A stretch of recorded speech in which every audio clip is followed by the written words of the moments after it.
যার সাহায্যের পরিমাণ যেমন তার আমলের ওজনও হবে তেমন। আপনারা বাজারে হয়তো গেছেন, আমার চোখ দিয়ে এখন আমার চোখের সামনে ওই যে আমগুলা ভাসতেছে, ওই আমের দোকানের মধ্যে ছোট ছোট আম আছে, বড় বড় আম আছে। কোন কোন সময় একটা বা দুইটা আম 1 কেজি হয়ে যায়, কোন সময় 10টা 20টা আম 1 কেজি হয়।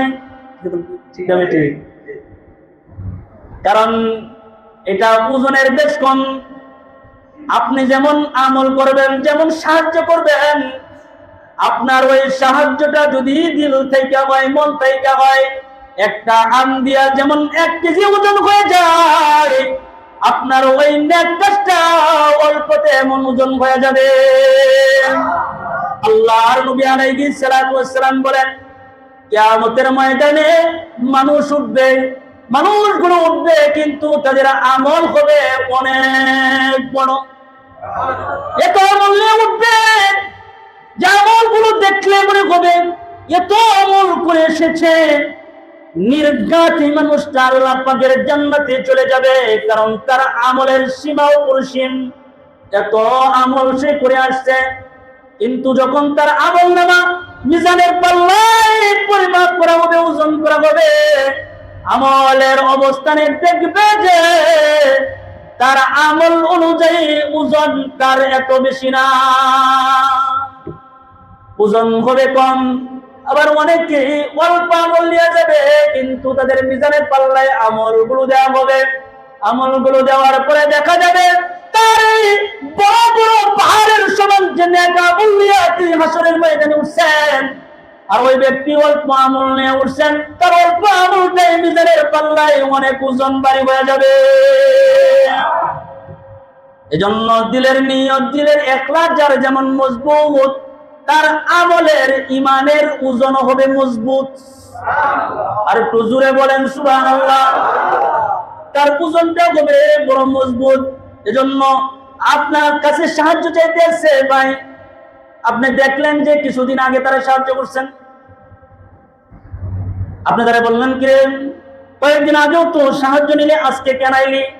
এই কথাটা বইলা আপনি তারা সাহায্য করলেন, সাহায্য করছেন, এই সাহায্যটা আপনার দিল দিয়ে সাহায্য, অন্যায় আপনি অস্থির হইয়া তার প্রতি বিরক্ত হইয়া তারপরে দান করছেন। কথা বলেন না? যদিও দিচ্ছেন, একটু বিরক্ত হয়েছেন, কয়েকদিন আগে নাইলি এখন কেন আসতো, এটা বইলা তারপরে দিলেন, তার মানে দিল থেকে দিলেন না। আর যদি দিল থেকে দিতেন তাহলে এই কথাটা বলতেন না।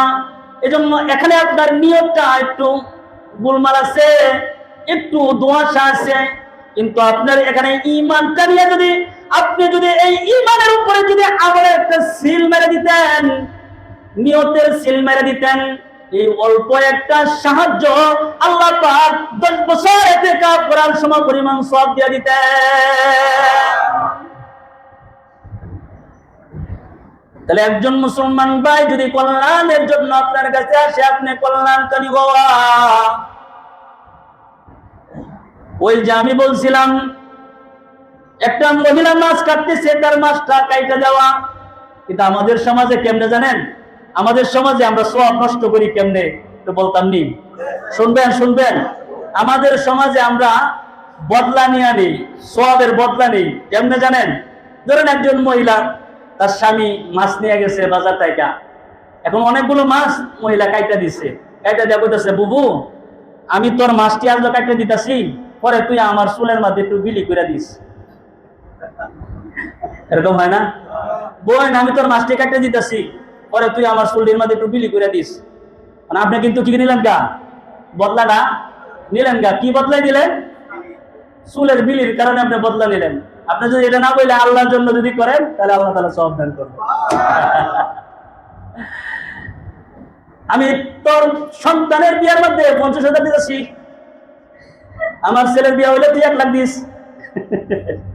না বলা, আমাকে যদি কেউ আমার সন্তানের বিবাহতে 50,000 টাকা দিয়ে আমাকে সহযোগিতা করে, সে যখন বিপদে পড়বে, আমার কাছে টাকা থাকলে আমি কি তার বিপদে দাঁড়াবো না? ইনশাআল্লাহ। এরকম নিমুখ হারাম মানুষ এখনো হয় নাই। একজনকে সহযোগিতা করলে পরস্পর আরেকজন সহযোগিতা করার জন্য সে উঠে আসে। ঠিক না? তাহলে এই জন্য উত্তম উপদেশ দিবা, উত্তম নসিহত করবা, তাকে যদি সে কল্যাণের জন্য আসে তার জন্য কল্যাণকামী হওয়া।